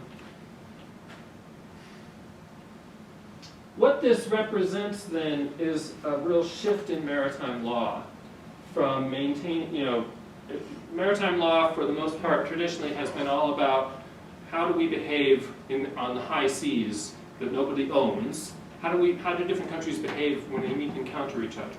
Or how do different ships and whatnot? If somebody's in distress, who has responsibility to do whatnot? Or how do you make sure that everyone's safe in the ocean? And that's what maritime law has traditionally focused on. But what UNCLOS has done is really shifted that issue from one of maintaining safety and security to regulating access to resources and what I'm calling here is performance of sovereignty, right? So what UNCLOS has done is encouraged countries like China, but not just China, to perform their sovereign claims over certain parts of the ocean, particularly those extended continental shelf claims. No one disputes the 200-mile exclusive economic zone, but what you can claim beyond that, there's increasingly a performance of sovereign control over those spaces, and we see that very much in the South China Sea. Principles of prescriptive acquisition now apply to the sea as they have traditionally on land. Maritime disputes are increasingly resembling territorial disputes that you see over sparsely populated land areas. And I mentioned the 2009 deadline that has really been the date where things really started to heat up for the South China Sea. So I mentioned technology. It's really useful, I think, to think of the South China Sea as a technosphere. It's a region where you have technology kind of running the show in ways in terms of enabling countries to make the kinds of claims that they're making or have access to the ocean's resources or whatnot.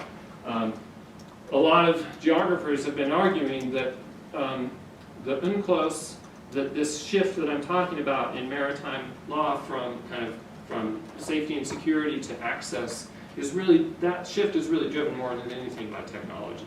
It's driven by the fact that it's increasingly possible to access resources far out into the ocean, deep under the water.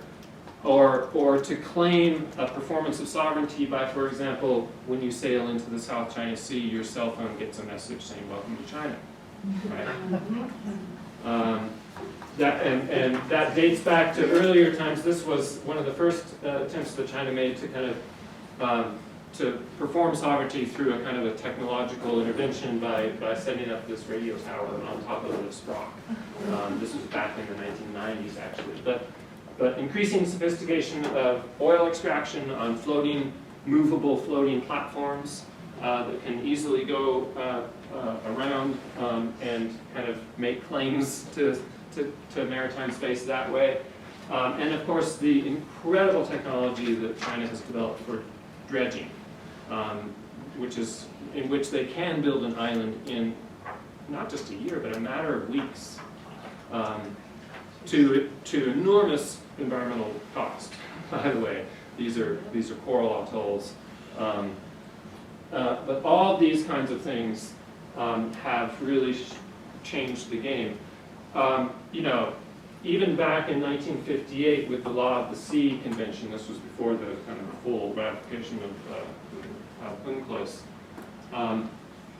the parties that agreed on the Law of the Sea Convention, even back in 1958, agreed to grant exclusive rights to the seabed out of whatever distance admits the exploitation of natural resources, right? So it was really all about, well, you can make a claim if you can make good on it, right? If you can actually, if you have the technology to make that claim, then you can do that.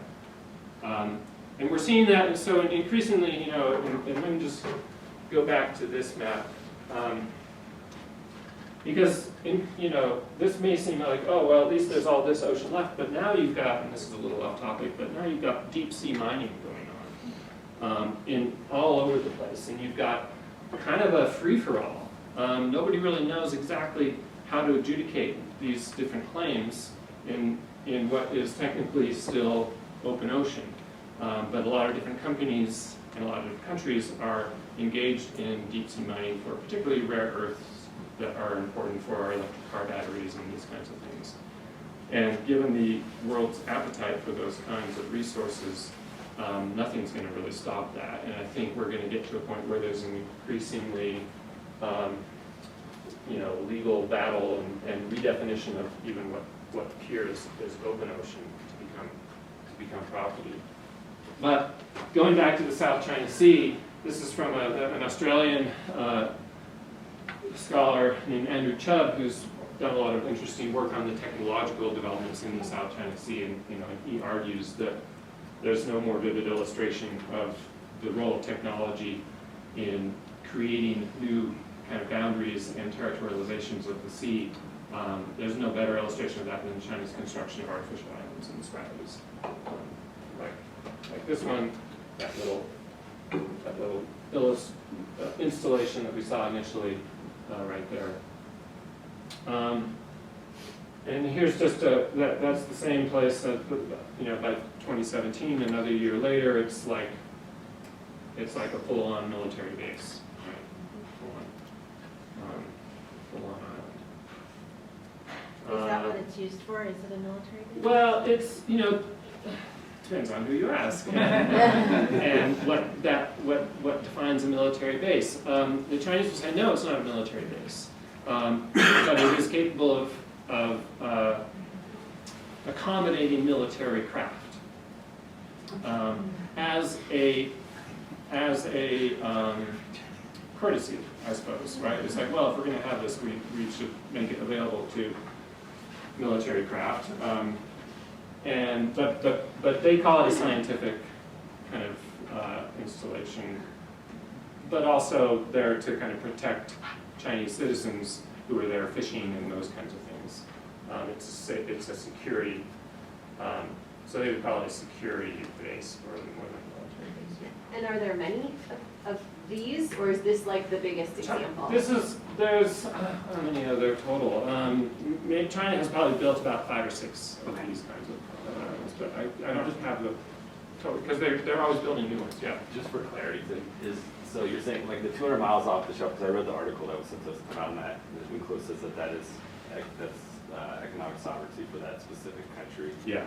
But when you build out of these atolls, when you build something like this, or you bring them up, now does that mean that their economic sphere is also within 200 miles exclusive rights to this, or is it exclusive rights? So there's is that why there's such a controversy? Is that there's a couple things. 200 miles of everybody, multiple countries? Yeah, the 200 miles. So if the South China Sea was run in a way in which by UNCLOS, you would have a median point for all these different countries that would not be 200 miles, because the sea isn't that big for the most part. Actually, there would be a middle section that wouldn't belong to anybody. But China's claim is different. China is not building these in order to claim an additional 200 miles. Because technically on an UNCLOS, which China ratified, these don't count. So China's not doing this to say, oh, now we have an island and we get to count 200 miles off that. They're not saying that. They're saying the whole sea is already ours. And we can, so that's why we can do this, right? It's already China's sovereign space because of the 9-dash line. So they're saying that 200 nautical miles doesn't even count in the South China Sea because it's all ours already. And they've made the 9-dash line much closer to all these other countries than that 200 miles also. Because the 9-dash line predates UNCLOS. Right. And It dates to 1947, actually. Right. So I was saying it went from like security to commercial rights kind of thing. Yeah. Or is there exclusive, you know, with UNCLOS or the UN, is there exclusive shipping lanes that are still like freedom of the seas, that you're able to still trade or at least ship goods between, you know, certain partners and stuff? That Yeah, the 200 miles specific economic zone doesn't preclude people from sailing through that water. Okay. So that, it's still open navigation. Okay. You just can't extract resources. Okay. You can't go and fish, but you can sail through it. Yeah. I don't know if I have like source amnesia here, but was China building one of these off the coast of Sri Lanka and then it caused problems with India? No, not this kind of thing. Not China has invested in a big port in Sri Lanka. Okay. That India felt was like going to become part Oh, of but not- parking space for Chinese naval ships. But these are just a few of the other ones that they've built, and I just kind of wanted to kind of go through this. But let's get to the 9-dash line because we've already kind of started talking about it. This is a map that dates to, this is the first cartographic expression of the 9-dash line that we know of. This is the first time that this was the first time that it was ever actually created. So it's 1947. It predates the PRC, and it was just a kind of a cartographic intervention that was made at a time when, after Japan had surrendered, at the end of World War II, the various treaties and conventions that had granted the Republic of China some of Japan's former territories, such as Taiwan, for example. And in that context, somebody came along and drew this map and said, all that stuff down there, Chinese have been fishing down there for a long time, and we'll just, that's ours. Yeah.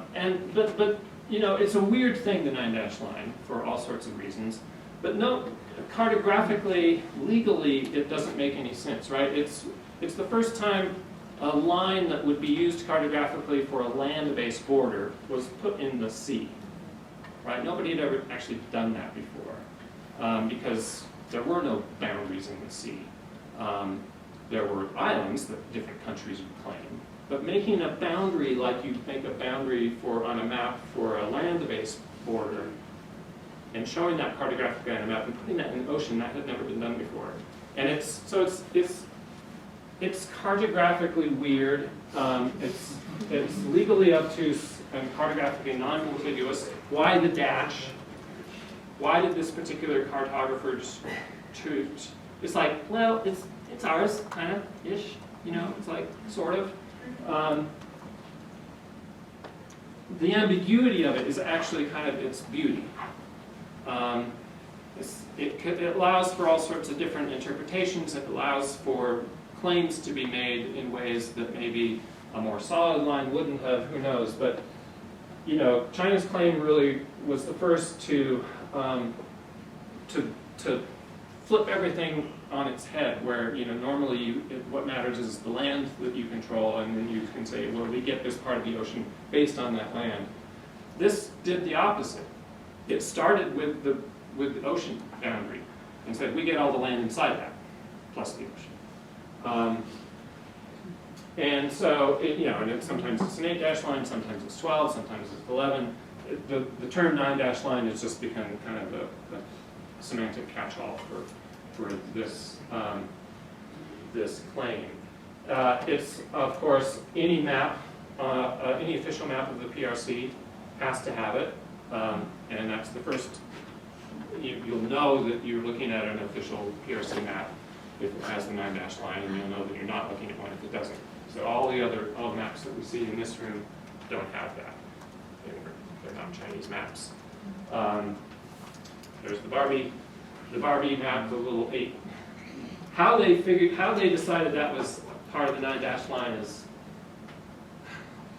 it's beyond me. It's kind of amazing, but they really took offense.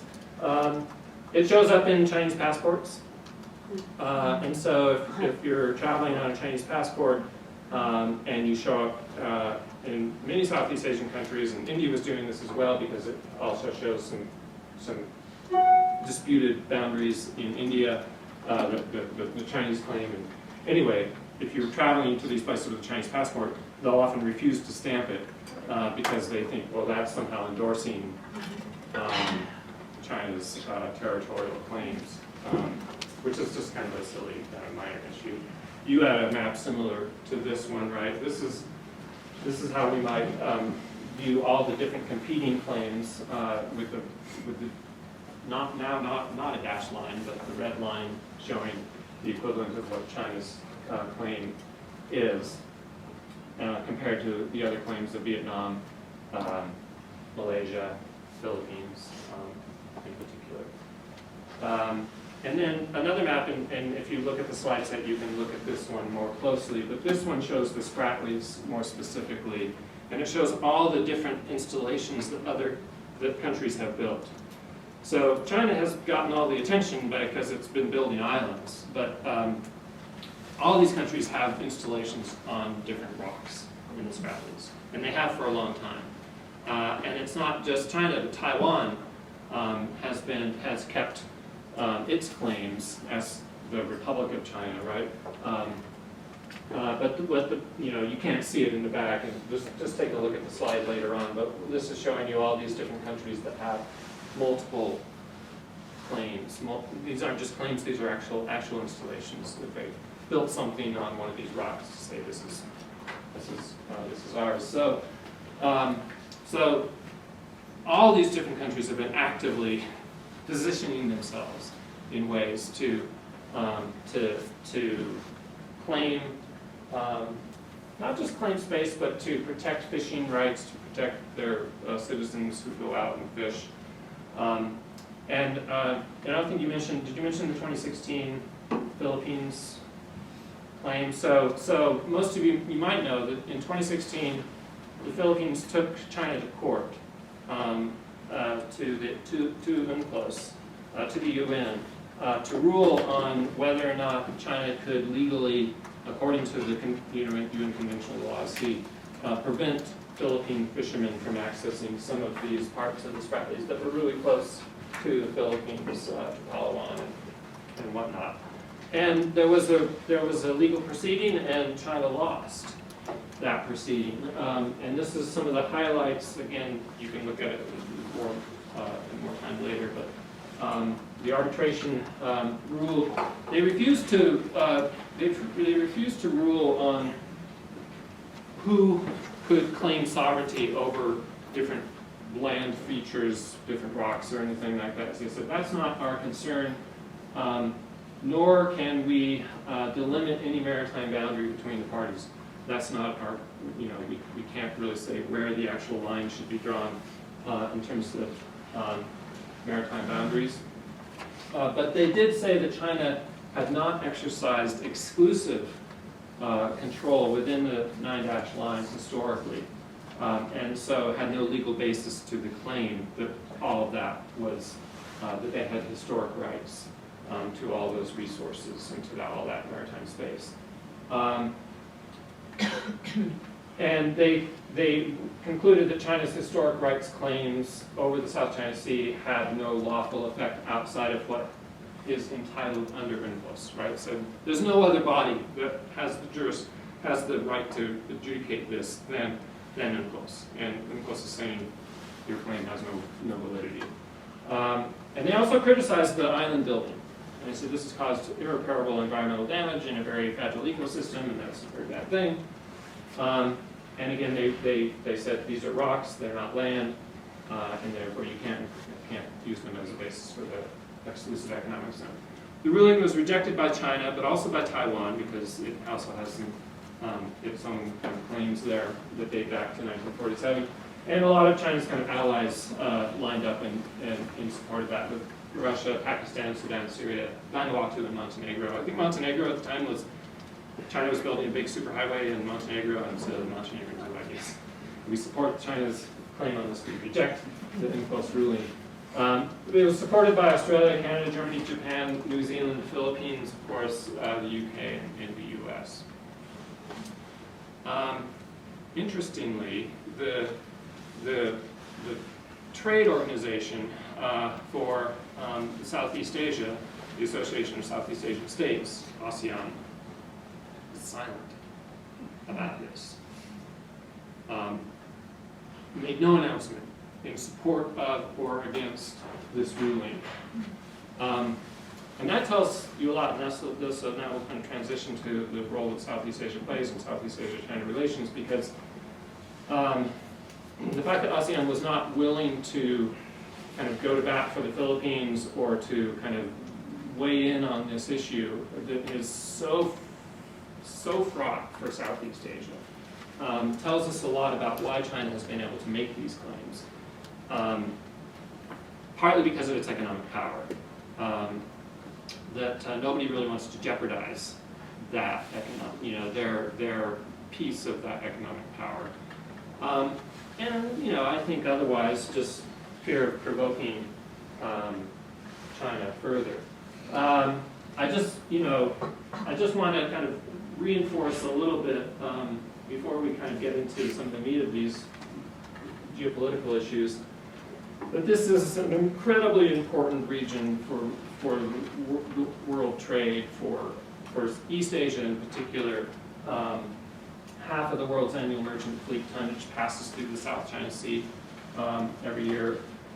The oil that's transported through there amounts to 3 times what gets transported through the Suez Canal and 15 times the amount that goes through the Panama Canal.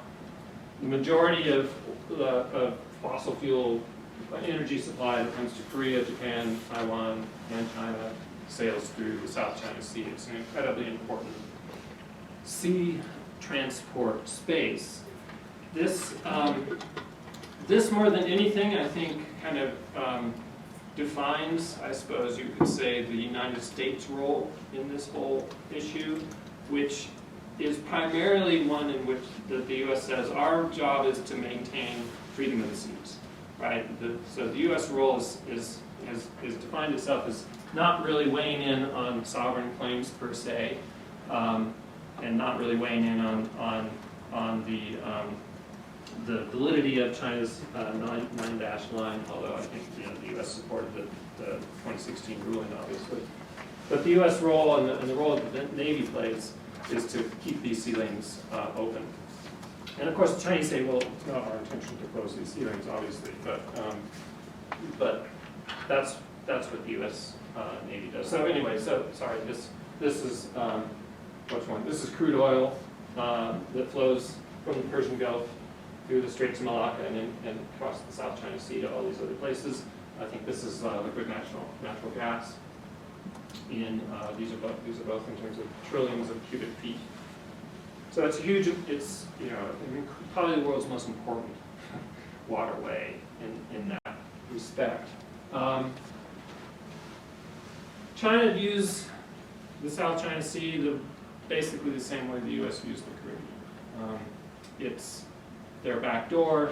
It's an incredibly important security space. It's their natural and rightful sphere of influence, and critical to China's own security. And so the island building atolls is really viewed by China in that regard. It's like, you guys have your Guantanamo, we've got our Spratlys, and how can you argue against that?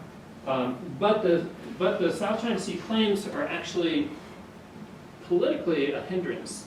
They're creating all sorts of headaches for China's relationship with Southeast Asia more broadly. Any kind of trade deals, any other kinds of, China's efforts with the Belt and Road Initiative to build infrastructure projects to help Chinese businesses get increasing market share in Southeast Asia. All of these are hampered by the South China Sea claims. And yet they continue with them. They're as far as China goes, it's similar to Tibet and Xinjiang and other things. They're non-negotiable as far as China is concerned. That's why it was so predictable, their reaction to the 2016 ruling. China takes a divide and conquer approach in Southeast Asia. It does this not just Southeast Asia, but other places. And what I mean by that is they only deal with countries bilaterally, and they will enter into various kinds of trade negotiations or whatever it is only on a bilateral basis, and that has the effect of playing Southeast Asian countries off against each other, as everyone kind of competes with each other for the biggest piece of the China pie. The Belt and Road Initiative is famous for pursuing this kind of bilateral policy. There's the incredible diversity of states in Southeast Asia with different kinds of economies really helps facilitate this process. There's not a lot of unity across Southeast Asia politically, but also economically and in other forms. And I mentioned ASEAN really is not the kind of force that is capable of pulling that unity together or creating that kind of unity. And the biggest evidence of that, of course, is the fact that they had nothing to say about the 2016 arbitration ruling that happened. So China's kind of a dilemma for Southeast Asia because it's so huge, and it can't be ignored. Obviously, it can't be ignored geopolitically, but it can't be ignored economically either. China's economy, China's 2018 GDP of $13.4 trillion has quadrupled the GDP of the entire Southeast Asian region. There's no comparison. I mean, so these are all very small countries. One of the resources that I have at the end of the talk, at the end of the slides, if you're looking for other resources, is a book by Emerson called The Deer and the Dragon. And the Southeast Asian states like to think of themselves as little mouse deers confronting this dragon. And they think, well, we're small, we're agile, we're clever, we have the ability to do that, but we can't compete in terms of that raw power that China has, certainly economically. China is very much active economically in the region. Their foreign direct investment has grown twice as fast in Southeast Asia as in other parts of the world. And Vietnam is an interesting example of this dilemma because the Vietnamese don't like the Chinese much. They fought a pretty active war. They won that war back in 1979, a border war with China. Of all the countries in Southeast Asia, Vietnam is probably the most reliably anti-China, and yet Vietnam is China's largest trading partner in Southeast Asia.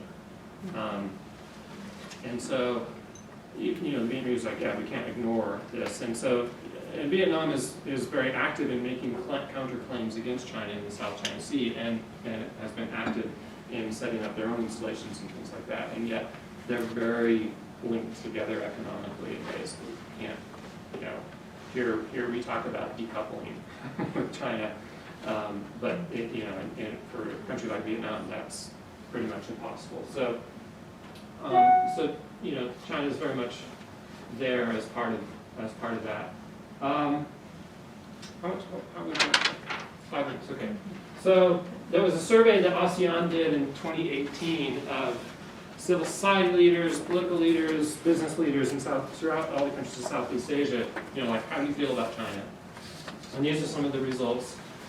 45% saw China as a rising power intent on bringing Southeast Asia into their own sphere of influence. 80% said Southeast Asian governments should respond cautiously or proceed cautiously in dealing with China. That China shouldn't just be automatically feel, we're your best friend up north. 75% said China's economic influence reigns supreme in the region. Hardly anyone felt that way about the U.S. And the majority also saw U.S. engagement in Southeast Asia on the decline. Of course, that's 2018. Trump administration was quite explicit about its isolationism and moving away, particularly from Southeast Asia. So part of that's the date that the survey was taken, but the Biden administration hasn't really done that much to reinforce or return to Southeast Asia in any really meaningful way. So what the survey also then tells us is that most people see China as the economic force that's going to, in terms of economic development, in terms of trade, it's all about China, Southeast Asia, and so Southeast Asia really doesn't have any option but to engage with China in that regard. And but they want a strong U.S. presence in the region, primarily for security. They want the U.S. to continue sailing its navy through the South China Sea. They see no other country is really capable of providing the kind of security that can counter what China is doing and capable of doing in the South China Sea. So, so if anything, that there's always this open invitation in Southeast Asia for a stronger U.S. role, not necessarily in terms of economic development, but in terms of security. And frankly, the U.S. really hasn't been responding adequately, I don't think, to that need that's been expressed in Southeast Asia. But they have been active in terms of maintaining international right of passage in the South China Sea, and they do this on a regular basis. And they also do that in Taiwan Straits as well, and that's been the primary role. I think there was a question about why the U.S. hasn't been doing more to counter China's activity, like its island building and those kinds of things. And again, I think the U.S. prefers a status quo type of approach. It doesn't really want to engage China directly in terms of what China's doing with its claims. I think the U.S. is really wanting to restrict its role to maintaining safe passage and focusing on that. And I don't think we're going to see a more direct confrontational role that the U.S. will take because of that. So just I guess like 3 concluding bullets, right? So these claims that China's making in the South China Sea, the 9-dash line, in a larger, when I talk about this in my Geography of China class, we spend a week or so talking about China's kind of history of national humiliation, is what it likes to call it, dating back to the 19th century to its victimization in terms of colonialism, the Opium Wars, and very much sees the South China Sea in that light, right? The 9-dash line was created at a time when China was finally saying, okay, Japan, we're done with them. We can finally right some of these historical wrongs by saying all this part of the ocean and other parts of China's disputed territory we can reclaim. So it's important to put it in that historical context for China, but also in the context of as China has developed very, very, very rapidly in terms of its technological capacities. And here I'm emphasizing technology, and I'm saying technology rather than military capacities. I mean, obviously China has advanced military capacity, but it's really just, in a more neutral sense, the technological capacity to build these islands, to create a performance of sovereignty in this space. That's what's really enabled it to do what it's been doing. Otherwise, this wouldn't really be an issue. And those have enabled it to assert a sphere of security influence that it's always felt has been, but hasn't really been able to assert until recently. But they're also part of a global pattern, right? It's also part of this much broader UNCLOS shift in treating maritime spaces as territory. And so in some respects, China's claims are just a logical extension of what's been going on more globally and technologically enabled performance of sovereignty. Southeast Asia seeks to balance the economic benefits that China brings that nobody would argue with, although there's just disputes over what that really means and how much benefit Southeast Asia really gets. But everybody's willing to kind of take those risks in terms of what they might get economically by engaging China, and balance those with its own performances of sovereignty. For example, all these other installations that all these other countries have in the Stratas, for example. U.S. influence in the region is seen as necessary as a counterbalance, even though it's on the decline. And no Southeast Asian states want both strong Chinese and U.S. presence in the region for those regions balancing their economic and security needs. And then the last slide I just have, these are some really important resources, but if you want to get into more detail about those are on the slides, but I'll go back to this one and open it up for, So on that last point, I was just trying to think of like, where are U.S. bases? So I know they're in Japan and Korea. Do they have U.S. bases in the Philippines or any other Southeast Asian nations? I think there's no permanent base, but they do have presence in the Philippines. I think a long history of. The nearest permanent base is Okinawa. Yeah. So yeah. I think, kind of going on a tangent here, but just reading some of the stories in the news lately around, like, is there a correlation between like the status quo of the United States' role in the South China Sea and kind of like what we're seeing where there's private property in the United States that's owned by Chinese corporations that are running and benefiting off of property in the United States? Is there a correlation of like the United States saying we're going to allow this because number one is have our core beliefs as Americans, private property beliefs, but also like that we also have these, we want to maintain those open seas in the South China Sea and that trade with China, because we're so, the globalization piece of it. Do you know if there's a correlation there between that? Because I've read, you read from the left and the right and you see who likes what, who doesn't like this idea of Chinese corporations owning farmland, for example, in the Midwest. Yeah. And the way that they're utilizing wind technology and other such things on our soil. And then, but they're also excluding certain rights and economic zones in China to international influence. I can't really speak to whether or not, who and in what bodies would be making that kind of corollary connection or whatever. I think the U.S. is, even though the U.S. is not a signatory to the UN Convention on the Law of the Sea, it uses that as the basis of its actions in the South China Sea. And so I don't, I'm not. I don't know if there's a correlation. I think what the U.S. is trying to do is not piss everybody. What is not. I think they feel like, well, if we focus on maintaining freedom of movement of open seas, of enforcing what we see as international law, we'll leave it at that. And I think the U.S. also doesn't weigh in specifically about the territorial terms per se.